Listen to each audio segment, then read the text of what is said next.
दोस्तों, आज मैं अपने जीवन की सबसे बड़ी दर्द भरी कहानी आपसे शेयर करने वाली हूँ। दोस्तों, मेरे सगे मामा ने आधी रात को धक्के मार के हमें घर से बाहर कर दिया था, सिर्फ इसलिए क्योंकि उस रात हमने भरपेट खाना खाया था। क्योंकि उस रात हमारे परिवार में मेरे पापा की मजदूरी की कमाई आई थी, उस दिन उनकी दिहाड़ी मिली थी। सिर्फ उस दिन हमने नए कपड़े पहने थे। इस रीजन से मेरे सगे मामा ने हम लोगों को आधी रात को 2 बजे रात धक्के मार के घर से निकाल दिया था। मैं कहना नहीं चाहती थी, लेकिन मेरे जीवन का बहुत बड़ा पार्ट है। जो लोग आज बहुत ज़्यादा अपनों से परेशान हो चुके हैं, उन लोगों को बहुत बड़ी प्रेरणा मिलेगी। इसलिए मुझे लगा कि मुझे कहानी समाज के आगे रखनी चाहिए। दोस्तों, मेरे पापा, मेरी माँ, जो कि मेरे नाना के साथ रहती थी, मेरे नाना नानी को पालती थी। मामा लोगों ने अपने माँ बाप को कभी नहीं देखा, लेकिन मेरी माँ वो खाना हमारे घर खाते थे, रहते हमारे साथ थे। और मेरे नाना ने मेरी मम्मी को रहने के लिए ज़मीन दी थी, घर दिया था। तो नाना नानी की जब डेथ नहीं हुई थी, उससे पहले ही वो काफ़ी बूढ़े हो चुके थे। मेरी मम्मी, मेरे पापा रहते थे। मेरे पापा को हो गई टीबी की बीमारी। उस समय टीबी बहुत खतरनाक बीमारी हुआ करती थी। मतलब एक क्षय रोग इस तरीके का देखा जाता था जैसे कि जिंदगी अब खत्म ही हो गई। तो मेरे पापा काम करते करते उन्हें टीबी की बीमारी हो गई थी। वो बिस्तर में पड़े रहते थे, बीमार रहते थे। आज से लगभग 35-36 साल पहले की बात बता रही हूँ। मात्र 3-4 साल की मेरी उस समय एज थी। और उस समय हम 5 बहनें और 2 भाई। एक भाई मेरा, उसकी डेथ हो गई छोटा, और 2 भाई 5 बहनें। छोटा भाई शायद पैदा भी नहीं होगा, मुझे सही से याद भी नहीं है। तो झाड़ू के दिन थे, बहुत ठंड थी। और उस ठंड की रात में मेरे पापा, मेरी माँ जो खेतों में काम करके दिहाड़ी करके जो कमाती थी, उस दिन दोनों का पैसा आया था। उस दिन हम 5 बहनें थे। हमारे लिए उस समय कट पीस के कपड़े चला करते थे, जो कपड़े टुकड़ों में काट के कपड़े बना दिए जाते थे, उनकी हमारी बहनों के लिए फ्रॉक लाए थे, क्योंकि हमारे पास कपड़े भी नहीं थे ढंग के पहनने के लिए। और उस दिन मेरे पापा घर में सारा राशन पानी लाए थे। हमने उस दिन सुकून से अपने चैन का खाना खाया था। तो उसको देखते हुए जो मेरे मामा, जो कि काफ़ी शराब पीते थे, मेरे पापा कभी ड्रिंक नहीं करते थे, लेकिन मेरे मामा, उनको इतनी जलन हुई, उन्होंने कि अपने मेरी बहन मायके में रह रही, हम लोगों को 2 बजे रात धक्के मार के पी के घर से बाहर कर दिया था। दोस्तों, ज़िंदगी में इतने बुरे दिन देखे हैं, आज कामयाब आपके सामने में हूँ। अपनी कहानी रखने में मुझे कोई शर्म नहीं है, क्योंकि ये मेरे जीवन की सत्यता है, जिसने मुझे बचपन से लेकर आज तक कामयाबी की एक सीख दी है। इसीलिए मैं आपके आगे अपने जीवन का ये बहुत ज़्यादा परेशानी भरी स्टोरी बता रही हूँ। तो उस रात हमने किसी के एक गांव की बस्ती थी, उसमें जाके किसी की बैलगाड़ी थी, डल्लब बैलगाड़ी इस जमाने में हुआ करती थी। तो उसमें सोकर रात काटी है झाड़ू के दिनों में। सुबह होते ही मेरे पापा गांव में गए। गांव में मेरे पापा का बहुत अच्छा नेचर था। तो लोग काफ़ी, एक मामा जी थे हमारे, बिशंबर दत्त कबडवाल उनका नाम, आज वो दुनिया में नहीं है। उन्होंने अपने खेत में मेरे पापा को झोपड़ी बनाने की एक जगह दी। काफ़ी समय तक हम वहीं रहे, वहीं से हमने अपने ज़िंदगी को स्टार्ट किया। और वहीं से मुझे मिला कि नहीं, बचपन इतना बुरा भी नहीं हो सकता। हमने अपने बचपन को मेहनत में बिताया, ना कि उसको बच्चों की तरह हम खेले नहीं, सब कुछ नहीं करा।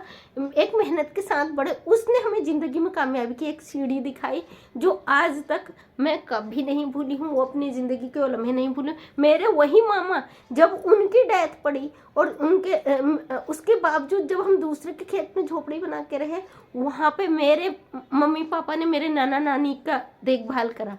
नाना सुबह आ जाते थे, वहीं खाना खाना, रहना, और रात को सोते समय वो अपने घर पे चले जाते थे। उसके बावजूद भी कई बार वो मार कर भगा देते थे उनको, फिर वो हमारे पास ही रहते थे। लेकिन नाना नानी की डेथ हो गई कई सालों बाद। मामा जिंदा थे, अभी 4-5 साल पहले ही मामी की डेथ हुई, उससे 1 साल पहले मामा की हुई। जब नहीं, पहले मामी की डेथ हुई फिर मामा की हुई। मामा को पैरालाइज का अटैक पड़ गया था। देखिए, हम अपने पेरेंट्स के साथ गलत करते हैं, कहीं ना कहीं हमें ये चीज़ें भोगनी पड़ती। मामा को पैरालाइज का अटैक पड़ चुका था, वो मुंह से बोल नहीं सकते थे। सिर्फ जब भी हम जाते थे हमें देख के रोते थे, आंखों से आंसू निकलते थे, बोलना चाहते थे लेकिन बोल नहीं पाते थे। और हम अगर वो कुछ बोलते भी थे कोई समझ नहीं पाता था और कि वो क्या बोल रहे हैं। अंत समय उनका ऐसा गया कि वो अपने दिल की बात भी नहीं बता पाए। तब उन्हें उतने 4-5 साल वो पैरालाइज में ही रहे और रोते थे, गिड़गिड़ाते थे और समझ नहीं आता था क्या बोल रहे हैं। सारे रिश्तेदार आते थे मिलने, जब हम उन्हें देखते थे मैं अपना बचपना याद आता था, लेकिन कभी भी हमने मतलब उसको वो नहीं लिया। एक दया आती थी उन्हें देख के कि आखिर हमारे मामा हैं, उन्होंने किया तो गलत, कोई बात नहीं, आज हम कामयाब हैं। मुझे पढ़ाने को लेकर, मेरे भाई बहनों को पढ़ाने को लेकर कई लोगों ने ताने दी कि मत पढ़ाओ इनको, लड़कियां हैं ज़्यादा मत पढ़ाओ, इनकी मैरिज कर दो। लेकिन मेरे पापा को पता था कि इसे धुन है, लगन है, 2 बजे रात भी उठती है, 4 बजे रात भी उठती है, तो ये मतलब पढ़ने बैठ जाती है। तो मेरे पापा ने पूरा सपोर्ट करा हमें, गरीबी में भी हमें पढ़ाया सारे भाई बहनों को। वहाँ से 3 किलोमीटर पैदल स्कूल जाना, वहाँ से फिर एक मेटाडोर चला करती थी उस जमाने, उसमें बैठकर 11 किलोमीटर स्कूल जाना। धौलाखेड़ा इंटर कॉलेज था, वहाँ इंटर कॉलेज में भी पक्षपात होता क्योंकि मैं गर्ल्स स्कूल से 10th करके गई थी।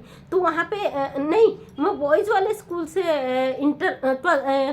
10th करके गई थी। जब मैं इंटर कॉलेज में फर्स्ट ईयर में मेरा एडमिशन हुआ, वहाँ पे भी पक्षपात हुआ। वहाँ पे जो टीचर थी उन्होंने साफ शब्दों में कह दिया जो लड़कों के स्कूल से पढ़ के आए हैं वो लड़कियाँ अलग लाइन में खड़े हो। उनके लिए सोच अलग थी कि लड़कियाँ लड़कों के स्कूल से पढ़ के आई हैं तो ये इसी मतलब गलत उसकी है। तो वो चीज़ मुझे बहुत फेस करनी पड़ी, जो मुझे आज लगा कि मैं आपके आगे शेयर करूं। तो वहाँ पे भी पक्षपात हुआ। मैं उनको अलग, जैसे हम गांव से पढ़ के गए तो हमें इंग्लिश सब्जेक्ट नहीं देना और मतलब हर चीज़ में ये हमें जताना कि आप बॉयज़ स्कूल से पढ़ के आई हो तो आपकी मेंटेलिटी अलग है। इस तरीके का हमें ये दिखा देना कि आप क्या हो। ये चीज़ें मैंने बहुत फेस की अपनी ज़िंदगी में, इसीलिए मुझे लगा कि मैं समाज के बीच में आऊँ।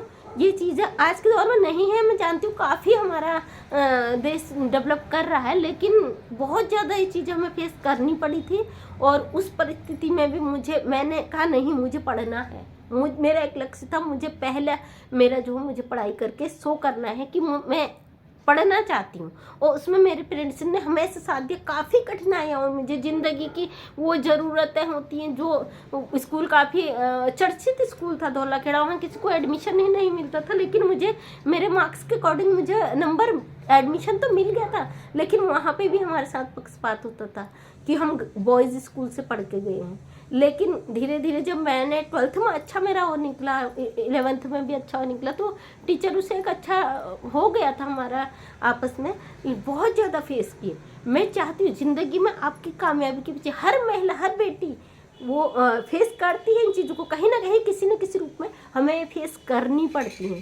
कभी भी घबराए नहीं, अपना मोटिव एक लक्ष्य रखा है कि हमें यहाँ पे पहुँचना है, तो उससे पीछे मुड़ के नहीं देखना। बीच में हमारे साथ क्या हो रहा है उसे इग्नोर कर दीजिए, उसे इग्नोर करना है, हमें बढ़ना है स्टेप बाय स्टेप। मुझे दिखाना था गांव समाज को, आज वही गाँव, मुझे मेरे परिवार ने, मेरे सगे मामा लोगों ने सपोर्ट नहीं करा, आज उनके बच्चे करते हैं, आज वो मानते हैं। और क्योंकि हम अच्छे उसमें हैं, हमारी मेहनत थी। देखिए, एक मजदूर की बेटी हूँ, लेकिन मैं आज मेरे पूरे सर्विस क्लास फैमिली है और मेरे ससुर principal retired, husband police force में, और उनके पापा गांव के प्रधान वो व्यक्ति हुआ करते थे जो सबसे अमीरों में गिने जाते थे। उस फैमिली की आज मैं बहू हूँ, सिर्फ अपने टैलेंट से, अपने पहचान की वजह से।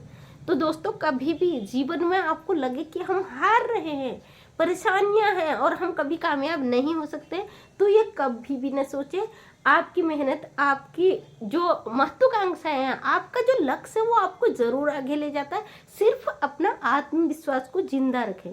बहुत बहुत धन्यवाद आप लोगों का, आपका प्यार मिल रहा है। मेरे चैनल से काफ़ी लोग जुड़ रहे हैं। मैं चाहती हूँ समाज के आगे मेरी बात जाए, तो प्लीज़ अगर आपको पसंद आए तो शेयर कर दीजिएगा, सब्सक्राइब कर दीजिएगा। आपकी अपनी समाज से जुड़ी तो मैं आपको अपना फैमिली ही मानती हूँ। बहुत बहुत आप लोगों का धन्यवाद। चैनल को सब्सक्राइब कर दे भूल जाते, बहुत बहुत आपका धन्यवाद।